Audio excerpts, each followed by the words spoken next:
Diasco Foot, le miroir du football de la diaspora congolaise.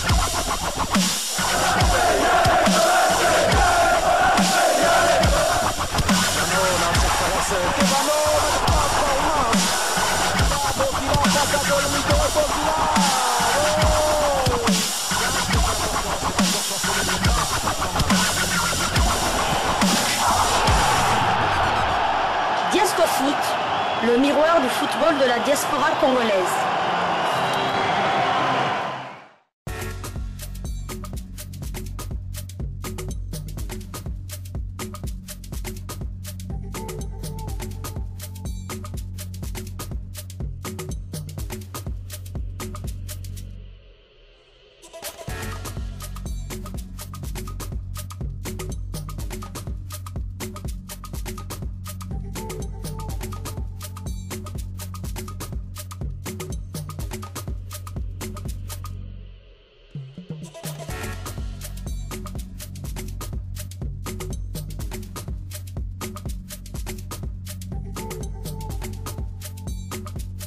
Coach, bon après-midi. Merci madame, bonjour à tous encore.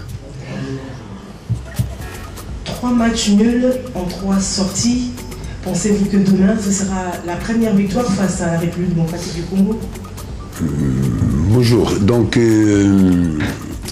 on a tracé notre chemin. Après pratiquement 3 ans de mon arrivée, j'ai pris en charge une responsabilité de renouveler une équipe comme Togo, une équipe qui est pratiquement perdue, une génération très forte, et qui pratiquement j'ai commencé de zéro.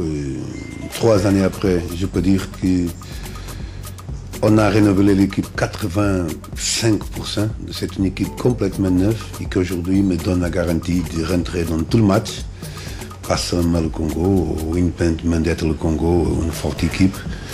J'ai la possibilité, c'est bien qu'on a perdu 2 joueurs titulaires aussi pour cette match, de jouer tout le match pour gagner des points. Et quand je parle de gagner des points, gagner 3 points, chaque match il a une histoire différente, chaque match il a un adversaire différent, mais indépendamment de la qualité de notre adversaire, et demain notre adversaire s'appelle Congo RDC, une équipe forte, une équipe expériente, et qui dans les dernières 2 ans aussi a progressé beaucoup. Je pense que le travail qui est fait pour le coach est un travail formidable.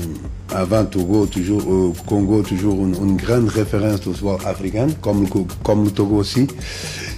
Mais je pense que pendant 5 ans, le Congo n'a pas donné réponse. C'est seulement dans ces 2 dernières années qu'on regarde que l'équipe est plus forte, est plus consistante, il a une autre attitude, il a une autre organisation et les résultats sont là.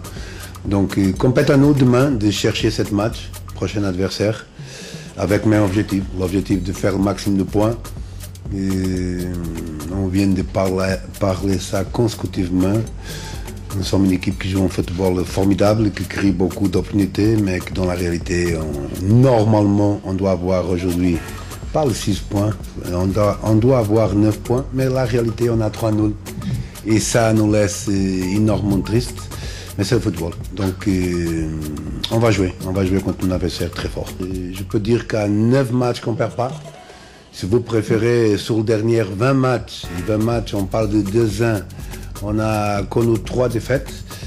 Mais ça, pour moi, c'est le plus important. Le plus important, c'est arriver aux objectifs qu'on veut. C'est gagner et arriver à une CAN, arriver à une Coupe du Monde.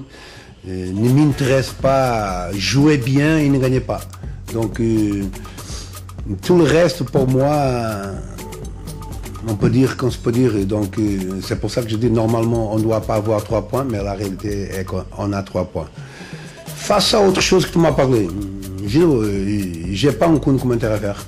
Mon système de jeu, c'est toujours le 4-3, toujours pendant 17 ans d'entraîneur, 14 Afrique. Mais je suis, comme je dis, je viens d'arriver au Togo pas 3 ans, 2 années, 8 ou 9 mois. Et j'ai regardé qu'on n'a pas, donc je m'adaptais à la réalité de l'équipe. On a trop de joueurs de couloir central, on a trop de joueurs milieu, on a trop de joueurs attaquants, on n'a pas lié, on n'a pas latéraux. Donc je m'adaptais, et pour adapter, j'ai changé le système pour le 3-5-2. Pas le 5-3-2, le 3-5-2, parce qu'on joue avec 2 alliés. Djen, c'est notre grand leader, un grand joueur qui est habitué à jouer à un niveau énorme, avec le meilleur joueur du monde, un joueur qui c'est le pompier de l'équipe et quand il ne joue pas, il nous manque beaucoup, indépendamment de la qualité des autres, il n'a pas un joueur comme Djen. Loïc Vesely ne va pas jouer, je le dis déjà, c'est un problème, il a eu un choc, la sortie de match, c'est un peu prématuré de le faire encore jouer, parce que c'est une contusion avec la tête. Mais on va trouver la solution. On va trouver et savoir que notre grand pompier, le grand joueur Djené, le grand capitaine, il soit là. Et ça va nous donner une autre stabilité. Parce que c'est une équipe jeune, avec un milieu d'âge peut-être de 23 ans, 22 ans. Sauf il a 2-3 joueurs qui ont 40 ans comme Ramao. Mais pour moi, l'âge, on le regarde sur le gazon, c'est pas sur le papier. Et Romao joue comme un enfant. Il me donne réponse, et quand il me donne réponse, il joue. Quand je regarde qu'il n'a pas réponse, il ne va pas jouer. Mais c'est une équipe jeune qui a besoin de cette expérience, comme Romao, comme Djené, comme Foudolaba. Et voilà, ce sont 3 joueurs plus âgés, tout le reste. On a même un banc de remplaçants avec un âge de 22, 21, 20 ans. Mais on va voir. Demain, on va voir dans quel système on va jouer, indépendamment de la force de notre adversaire. Madame Fallon sera là. Moi que vous ayez autre chose à dire par rapport à votre information, monsieur le directeur. Côté état de... Réponse. Parce qu'on joue et on crie et on ne marque pas. Tu ne peux pas, pour gagner, première chose, il faut gagner à domicile. Si tu veux aller en Cannes, en compétition, ou si tu veux être leader, tu dois gagner toujours à domicile. Et chercher le maximum de points hors de la maison. Nous, on joue, mais on rate. C'est le petit grand détail du football, c'est l'efficacité. L'efficacité, c'est fondamental pour donner stabilité à une équipe. Parce qu'on marque, on donne victoire donne stabilité, donne confiance. Prochain match, on joue bien, on crie d'opportunité, on marque.